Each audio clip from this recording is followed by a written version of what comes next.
Jadi di sini saya mau nyampein tentang hipertensi. Ibu ada yang tahu tentang hipertensi? Darah tinggi?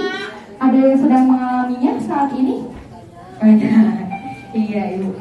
Biasanya hipertensi itu adalah suatu penyakit yang disebutnya itu silent killer. Penyakit yang dia tuh tidak ada gejalanya. Jadi kadang-kadang kita tuh tidak sadar kalau ternyata kita punya hipertensi karena tidak ada gejalanya. Jarang sekali ada gejalanya. Dan disebut hipertensi itu biasanya yang bagian atas itu di atas 140 itu udah disebut hipertensi. Dan untuk yang bawahnya itu 90. Kalau misalnya udah 90 ke atas itu disebut hipertensi. Jadi 140 per 90 itu udah disebut hipertensi. Nah, biasanya untuk hipertensi itu ada beberapa yang ada gejalanya. Misal ibu ngerasain kayak aduh pundak saya sakit, atau saya gampang lelah, jantung saya berdebar-debar. Nah itu adalah salah satu tanda adanya hipertensi. Harusnya kita tuh setiap bulan cek tekanan darah kita berapa, kan bisa ke puskesmas juga untuk cek tekanan darah, dan tekanan darah juga kolesterol bisa. Nah penyebabnya, banyak penyebabnya itu biasanya dari usia. Biasanya usia yang sudah lanjut itu kebanyakan dia tensinya udah mulai ada tinggi. Dari kebiasaan buruk yang lain seperti misalnya merokok juga bisa mengakibatkan tensinya naik. Hati-hati ya Bu ya. Sebisa mungkin tidak merokok karena itu bisa meningkatkan tekanan darah. Yang ketiga ada makan makanan yang berlemak. Biasanya kalau misalnya sarapan nih ibu-ibu senangnya kan gorengan kayak gitu, itu kalau bisa dikurangi. Gorengan itu bisa mengakibatkan tekanan darahnya naik ibu karena kolesterol itu bisa mengakibatkan tensinya naik. Jadi harus kalau bisa pagi-pagi ya sarapan mah misalnya sama nasi sama sayur, atau yang jangan digoreng kalau bisa mah, apalagi kalau misalnya sudah usia lanjut itu harus sangat dijaga. Terus yang lain bisa karena garam. Nah kalau makan apalagi Sundanya suka senangnya tuh asin-asin, terus kalau kurang asinnya kurang nikmat gitu ya Bu. Jadi sebisa mungkin kurangi asin. Untuk dari Kemenkes, dari Kementerian Kesehatan, standarnya itu 1 sendok per hari, jangan lebih. Atau kalau misalnya dihitung gram itu kurang dari 5 gram per hari. Itu jangan lebih dari itu, karena itu bisa, garam itu salah satu faktor resiko untuk tekanan darahnya bisa tinggi gitu ya Bapak Ibu.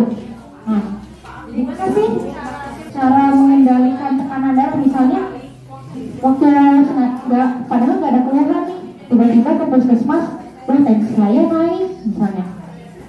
Gimana sih cara mengendalikannya, atau cara mengendalikan dari tekanan darahnya itu gimana sih? Pertama, selain ibu harus cek rutin untuk tekanan darahnya, Bapak Ibu juga harus rajin olahraga minimal 30 menit selama 4 kali per minggu. Minimal 4 kali per minggu, sekali olahraga tuh 30 menit. Bisa olahraganya tuh yang keringetan yang banyak. Misal kayak ikut senam, kalau misalnya bisa ikut senam. Kalau misalnya atau enggak lari boleh lah di sini, atau sepedahan gitu. Yang penting 30 menit sampai keringetan itu cukup. 4 kali, minimal 4 kali per minggu setiap olahraganya tuh sekali 30 menit. Itu yang pertama. Yang kedua, kurangi garam. Jadi tadi garam itu kalau dari Kemenkes kan 1 sendok aja per hari. Nah itu dikurangi konsumsi garamnya. Sama konsumsi makanan sehat. Ada disebutnya isi piringku. Ada yang udah tahu Bapak Ibu isi piringku? Nah ya seperti itu. Jadi isi piringku itu dibagi 6 ya, 6 area. 1 piring bulat 6 area. 2/6 nya itu lauk pauk. Yang lauk pauk misalnya nasinya itu 2/6. 2/6 nya lagi itu sayurnya bisa yang boleh sayur apa aja, asal misalnya sayur kangkung ditumis atau sop-sopan juga boleh. Terus 1/6 nya lagi buah-buahan, 1/6 nya lagi baru lauk pauk. Nah lauk pauknya tuh bisa ikan, bisa ayam, bisa daging, bebas. Yang penting isi piringku cukup. Nah itu porsi yang baik juga untuk menjaga kesehatan kan, gizi kita kan harus baik juga ya. Sama mencuci tangan. Nah mencuci tangan sebelum makan itu penting sekali, sebelum dan sesudah makan. Cara yang baik, ada yang udah tahu ibu cara cuci tangan yang baik? Bapak ibu yang 6 langkah belum? Jadi ibu cuci tangan yang baik itu, jadi tangan air mengalir ya, air mengalir pakai sabun. Terus berarti baru cuci tangan yang baik itu kayak gini ya Pak Bu. Ini ke air mengalir gini ya, ini. Terus sela-sela jari di belakang. Ini. Terus gini lagi, biar semua bagiannya kena. Jadi semua bagiannya tuh dikena apa biar mati bakteri-bakterinya ya. Ini. Terus sela-sela jari ini. Ini balik lagi. Terus jempol diputar ke dalam, jempol kanan kiri sama. Terus nanti untuk bagian kuku kan biasanya suka nggak kena ya. Nah ini diputar ke dalam, jadi biar nanti keluar. Kanan kiri sama. Nah itu satu kali hitungannya tuh 5 kali 1, 2, 3, 4, 5 sama setiap prosesnya kayak gitu.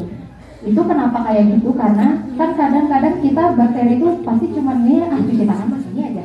Padahal kan bakteri nggak di sini aja kan, bisa yang di belakang, di sela-sela jari, di kuku, itu kan suka banyak bakteri-bakteri juga gitu.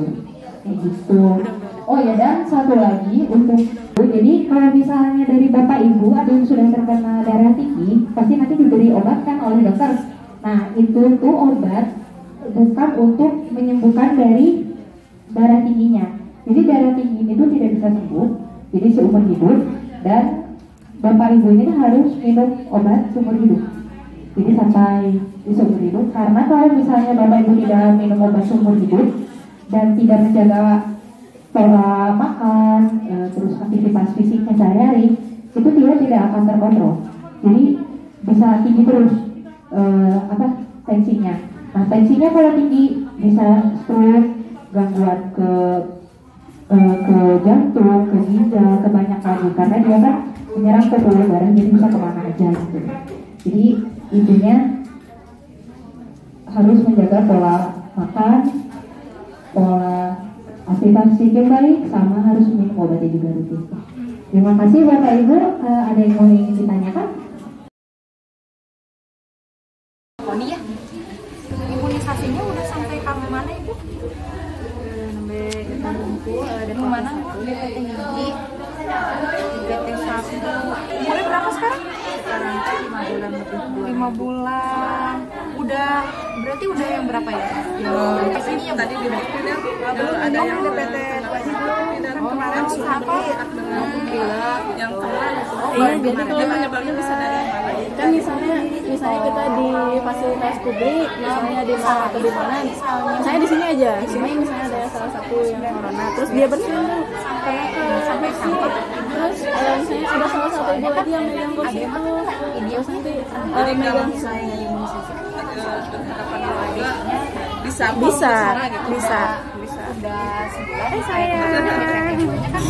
Bisa, tapi selama daya tahan tubuh bagus nggak usah terlalu. Soalnya kalau misalnya ditunda-tunda, ya soalnya kan gimana daya tahan tubuh kita kalau bisa ngelawan mah nggak akan ada gejala. harus kena dalam untuk beresnya sampai 9 bulan. Jadi nanti biar adanya daya tahan tubuhnya bagus, biar gak gampang sakit ya. Biar gak gampang sakit. Kayak gitu kan di sini itu ada misalnya gini kayak BCG polio. Nah, BCG itu kan dia mencegah dari TB. Kalau misalnya kan TB itu kan di Indonesia mah banyak ya. Kadang-kadang orang tuh nggak ngeh misalnya dia tuh TB, bisa di rumah ada yang pernah TB. Ada, jangan sampai ya mana gitu, apalagi orang Cina tanpa ketularan kan. Jadi kalau misalnya di Indonesia sih dia punya daya tahan tubuhnya, jadi dia nggak kena TB gitu. Sama kalau polio kan polio kan tutup kakinya yang bentuk ada yang kayak gitu ya Bu. Nah jadi biar adanya nggak kena polio kan udah nggak kayak polio, soalnya kan program pemerintah makanya harus sampai beres polio 4 itu karena biar pemerintah juga biar di Indonesia tuh udah nggak ada lagi yang polio aja. Kan kasihan ya kalau misalnya nanti udah gede kan jalannya susah gitu Bu ya, bentuk kakinya apa ya misalnya udah sama temen-temen yang lain kan kasihan. Jadi makanya kalau misalnya polio tuh buat kayak gitu fungsinya. Nah sama kalau misalnya kadang-kadang kan suka kena luka, luka kan kita nggak tahu ya kan suka ada bakteri apa di situ, ada biasanya namanya tetanus. Jadi saya juga adanya kalau jangan sampai sih mencegah dia nggak kena tetanus gitu kalau misalnya luka kayak gitu, makanya harus sampai beres. Sama kalau misalnya hepatitis B, kalau misalnya rentan HB kan dia penularannya oleh cairan atau sakit. Nah jadi untuk pencegahan dia nggak kena hepatitis B, amit-amitnya gitu kan nggak tahu ya Bu ya, ini mah bisa ya bisa aja kena gitu kan ya wallahualam, tapi jangan sampai. Nah untuk pencegahannya makanya ini sampai 3 kali. Tapi karena dia setelah 18 bulan ada namanya di booster lagi Bu, jadi kayak dinaikin lagi si jumlah jumlah untuk pencegahannya dari penyakit itu kayak gitu. Itu pernah ngedenger ada yang punya putih-putih, sesak nafas, harusnya udah nggak ada sekarang tuh, tapi ada lagi sekarang. Berarti karena di imunisasinya waktu 9 bulan ada kemungkinan kayak gitu.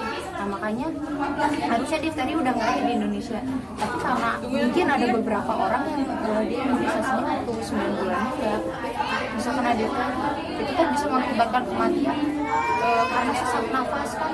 Di sini ada ini kayak di ininya di tenggorokannya tuh ada bakteri putih-putih gitu kan bisa bikin sesak. Jadi harus sampai beres. Ya Bu, ada yang mau ditanyain dulu nggak?